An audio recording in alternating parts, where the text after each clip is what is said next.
let's begin. I'm going to go through various skincare. I think certain things that everyone needs to know. I've been repeating this for quite some time. It's just that everyone seems to forget or get thrown into the new trend or made-up trend of what skincare facts are, right? First, let's proceed. About me, for those who don't know me, I'm a makeup artist for the past 20 years. I have an education in biotech and also a specialist diploma in cosmetic science. I'm a makeup artist. I insist on calling myself as a beauty educator because my thirst is to go out and educate people about the truth of makeup and skincare, right? If you need to know more, please Google for Larry Yo makeup. It's easier that way. Right, so there's 4 segments I'll bring you through. So the first segment is about skincare application. Applying your skincare factually. Why factually? I'll explain to you later. And also sunscreen. I can't believe I'm repeating this for the past 20 years, but you have to understand the usage amount used, and also, do you require sunscreen indoors, right? Because I've got asked this since last year, since COVID struck. Everyone's like, oh, do we need to wear sunscreen at home? So I'll answer that as well. And how to treat irritated skin, especially if you have slight allergies or you hit your skincare tolerance, which means your skin takes only a certain amount of active ingredient, and because you're so FOMO about everything, you buy too much products used on the face, and you find that you have a reaction. How do we treat that, right? And also sunburn. Because now everyone cannot travel as easy.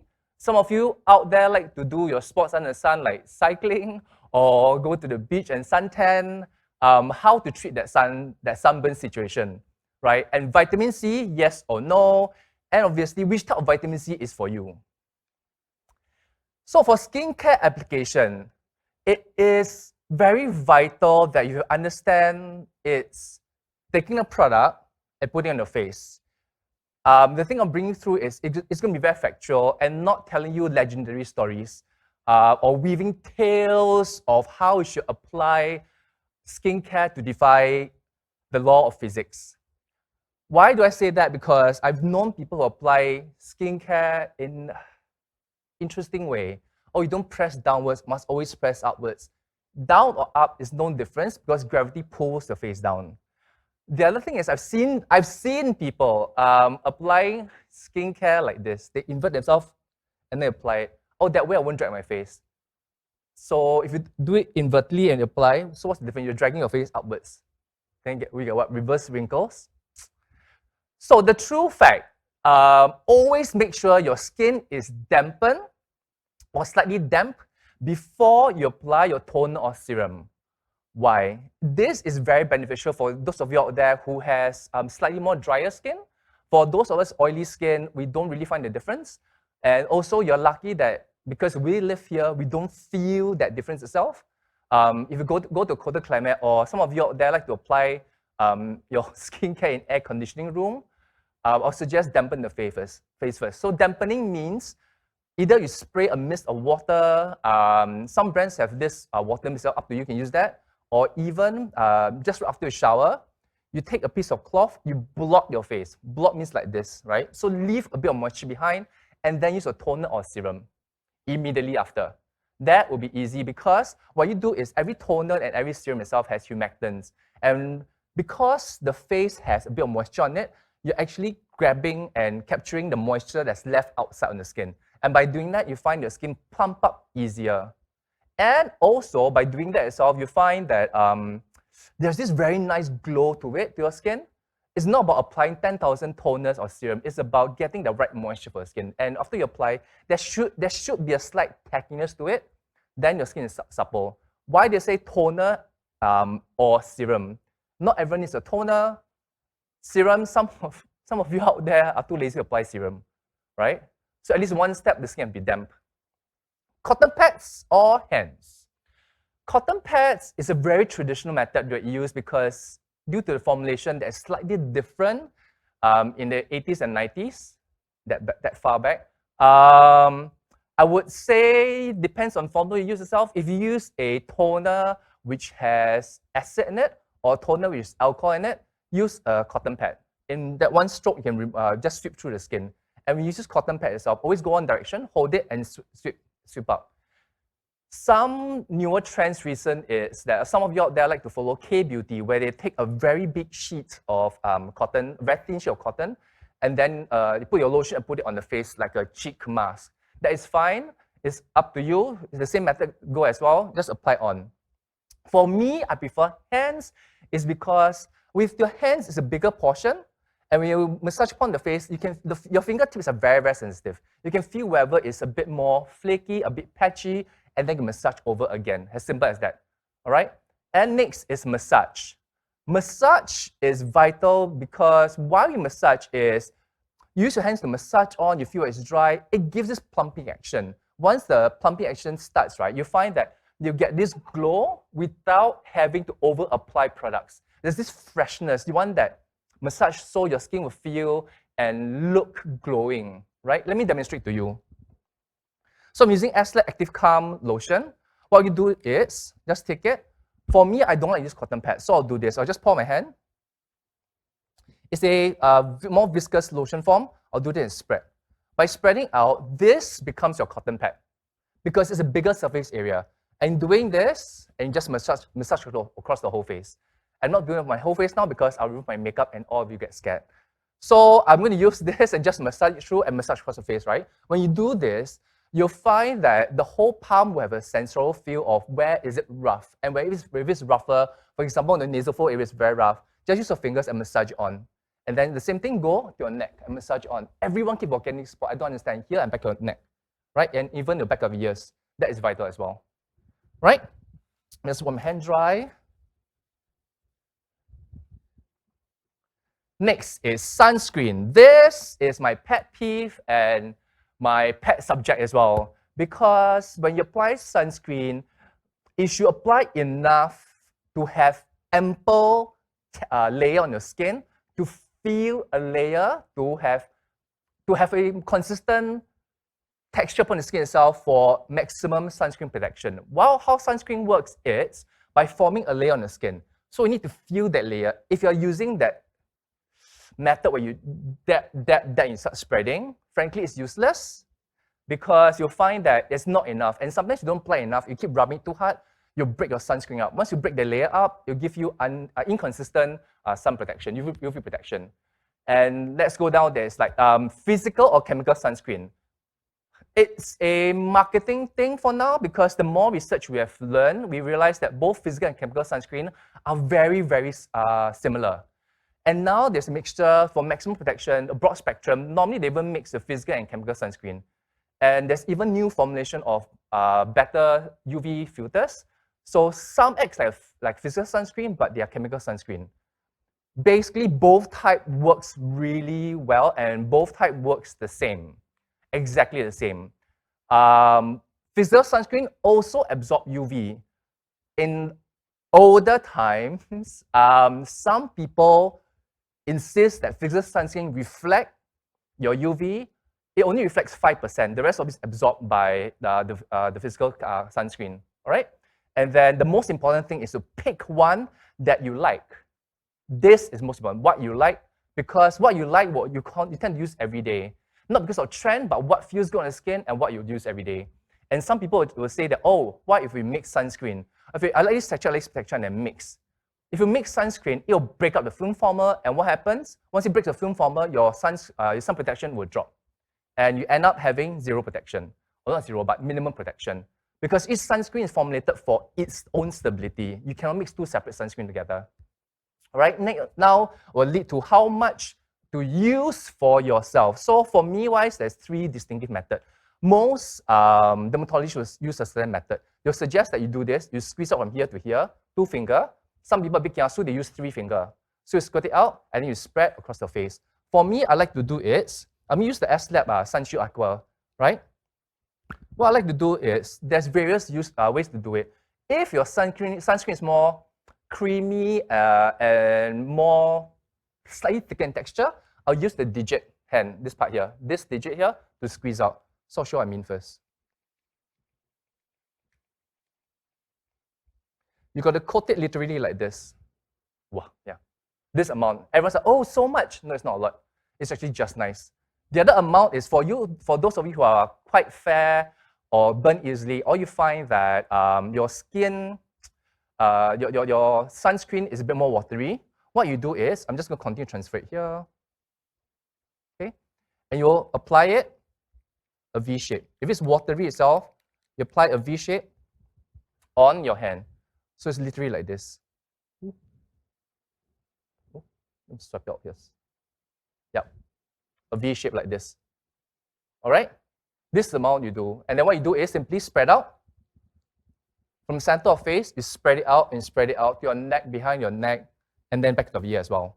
All right, this should be the amount. You should feel this much on your hands, right? Let me just wipe it off my hands so I can continue. And the next is, a lot of people think, but since I'm indoors, should I be using sunscreen at home?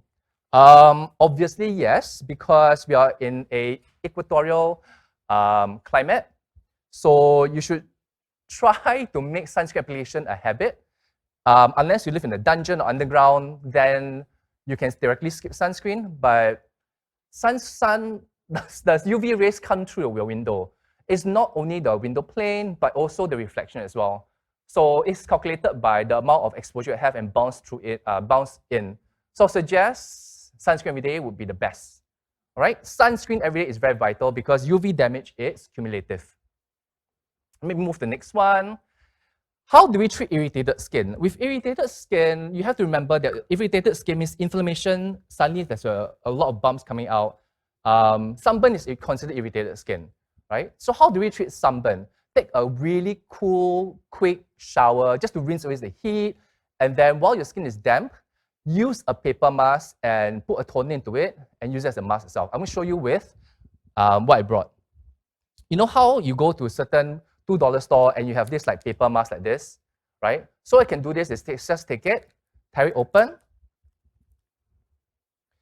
put it into like a container. This, I'm using the essence again, the toner again, right?